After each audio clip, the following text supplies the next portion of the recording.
Okay, I think it's recording now. Okay, got it. Okay, well, Ashley, this is about your simulation interview. And the first feedback question is, what attending skills did you demonstrate? The first thing that I noticed in your interview was you did a great job of presenting the confines of the confidentiality. You were very upfront about it. You let him know that anything that you guys said would be confidential, and you let him know about the, I don't know, the self-harm thing, that if he said something that caught your attention, that he might hurt himself, that's the only time that you would have to turn over your therapy notes.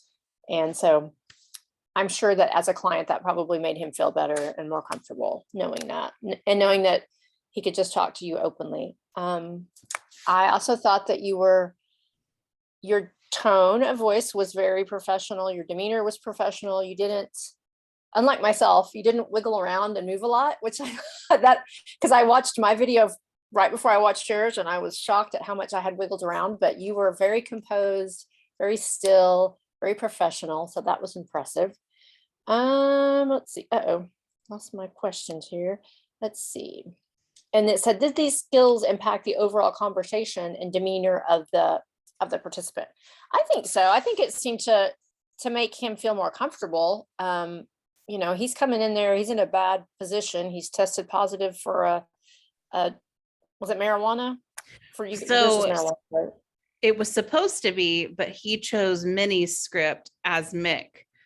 So it Oh, really okay, that's threw me right. for So a it was loop. prescription pills Yeah. then. Yeah. Okay. So yeah, I mean, so he was coming in a very difficult place. He's super frustrated that he's having to do this. And I think you made him feel at ease. I just realized that I left my notes in there. But that's okay. I think I can remember them. But you did make him feel at ease. You were good with the ORs, the what's the O stand for? Oh, the open-ended Open-ended. questions. I think that's another. Yeah. What are some open and closed-ended questions used by the listener, and what did you observe in the participant? So I liked how you dived right in and you asked him, what is it that brings you here? You were very straightforward about the action plan. Like, you gave him options, which I thought was good, because when he's coming in that position, like I said, he feels frustrated and he wants to know, well, what can I do to fix this? And you were leading him toward an action plan, which I think is a very positive thing for him. And when you asked the questions, I felt like it engaged him. You were able to draw him in, and the more questions, the more open-ended questions you asked, the more engaged he became. And you could tell he wanted to talk to you and tell you what was going on. And next is, what are some simple and complex reflections used by the listener, and what did you observe in the participant? Again, did not bring my notes in here. But something that you did say that stood out was, you reflected back to him. I think you said, I hear you, a lot.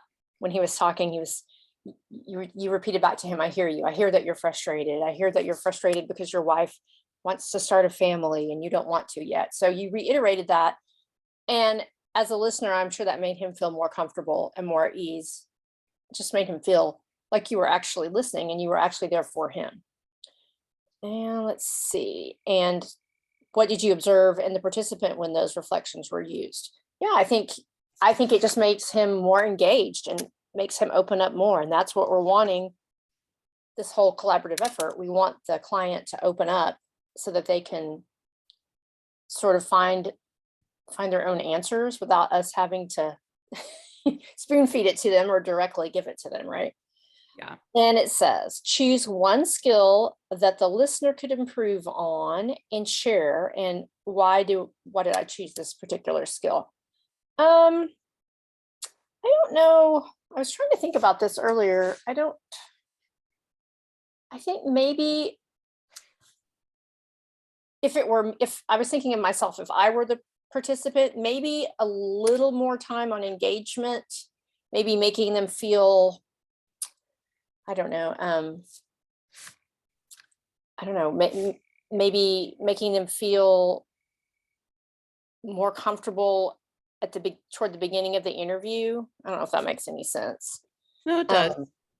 But I know that we were really time crunched on this whole thing. Yes. So I think if it had been in a normal quote therapy session, I think we would have all done things differently. And it says, share what your biggest encouraging takeaway is from viewing your video and explain why I found this helpful.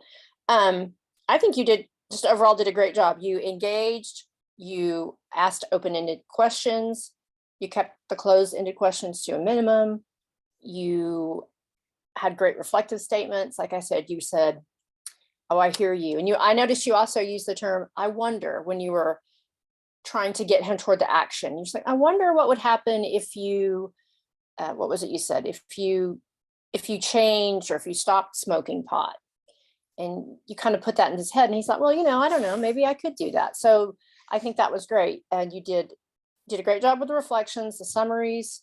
I think you did a great job at the wrap up. You told him, hey, you came here because you had a bad result on a drug test. You're kind of struggling with some things. You don't want to really start a family. You feel all this pressure from work, from your wife, and you gave him that action plan and to meet with his doctor and maybe discuss changing his medications, which is probably a good idea. So, but overall, I think you did a good job. And I think that, yeah, that's my feedback. Thank you. I won't lie, and she's probably gonna see this, and I haven't watched mine yet. Oh, well, it was torture. It's torture me watching myself. I was flabbergasted. Like this the whole time, like, yeah. Okay, so for the first question, what attending skills does the listener demonstrate, and how do these skills impact the overall conversation? I just kind of made a list. I felt like you did a really good explanation of confidentiality. And then your like some of the things you did, like watching your facial expressions and your eye contact and your head nodding was actually really, like, I could see it affecting her, because she would start to look away and she'd look back and you were still engaged. And I could see that, like, she was genuinely like curious when you would reflect back to her, because she could tell you were listening. One of the, I don't even know, like, this is feedback, but like one of the things they told us is if we got lost and had to look down at our notes to like say something, she looked a little confused at one of the points when you looked down at your notes. Like, she looked at you and she was kind of like the what's going on. And then, I mean, it was a brief thing, but just maybe in teletherapy, like if you're practicing that, like just being aware of like right, what it looks like when you, because like when you're in person and you look down, but like right now I'm like very aware that on a video it looks like I'm just not paying attention. right. But overall you did really well, like listening, and I felt like she was really engaged with that, and she felt like you cared and you were listening to her. Some of the open and closed-ended questions, I loved that you started that with like, why don't you tell me why you're here? Because it starts off the relationship on a really good foot of like, she knows why she's there and like why you're meeting with her, but it feels like you're giving her the space to say like, hey, what's going on from your perspective? Not like, yeah, you got a negative drug test and like, well, yeah, so she doesn't feel, because I feel like in that situation they probably already feel like a bad person. right. I love that you clarified her answer so that it was kind of closed-ended, and that like she could respond yes or no, but you were clarifying what she'd said, so that you could make sure you weren't working ahead on incorrect information. And I thought that was really, like, they were closed-ended, but they were still like getting you somewhere without, belaboring the point. Right. So, some of the, I wrote down, are you married, as one of the closed questions. And I don't know if we would know from intake notes that she was married, like if we would have had the similar thing that we had about their backgrounds, because I noticed that like she responded with interest in all your open-ended questions. But then any closed-ended question other than like the reflecting ones where you're clarifying with her, she just like would shut down and be like, yep. Mhm. So I mean, she played the part really well as the Yeah. actor, but just noticing that, which I think will happen with really anybody, especially in a like non-voluntary therapy session. Right.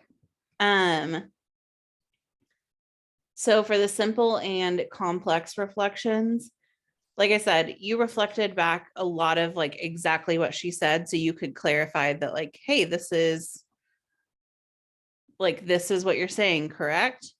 But one of the things that I loved that you did, like when I was watching, I was like, oh, that was brilliant. Like reflecting, but not like saying what she said, is when you said like, you're responsible, you show up, and you don't think they should interfere with what you do on your downtime.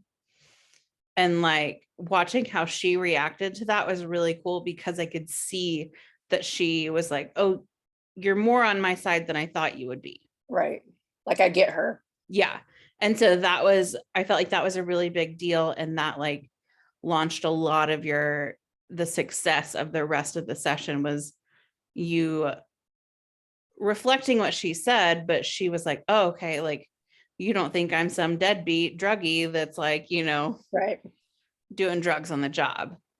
So I thought that was really, really good. And like I said, I think it really opened her up for the rest of the session. So, choose one skill the listener could improve upon. I thought you did a really good job with confidentiality.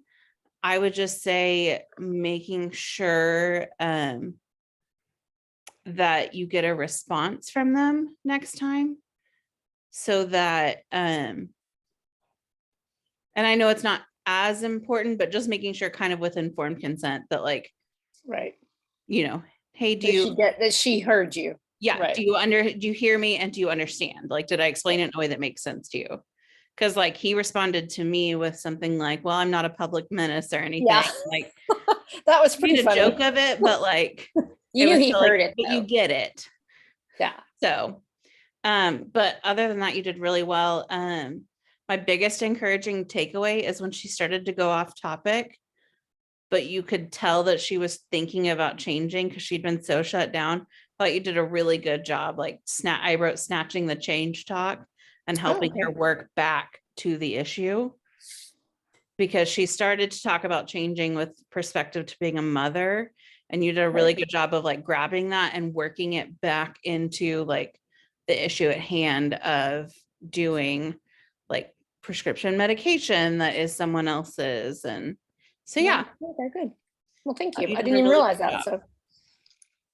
So I'm going to stop the recording.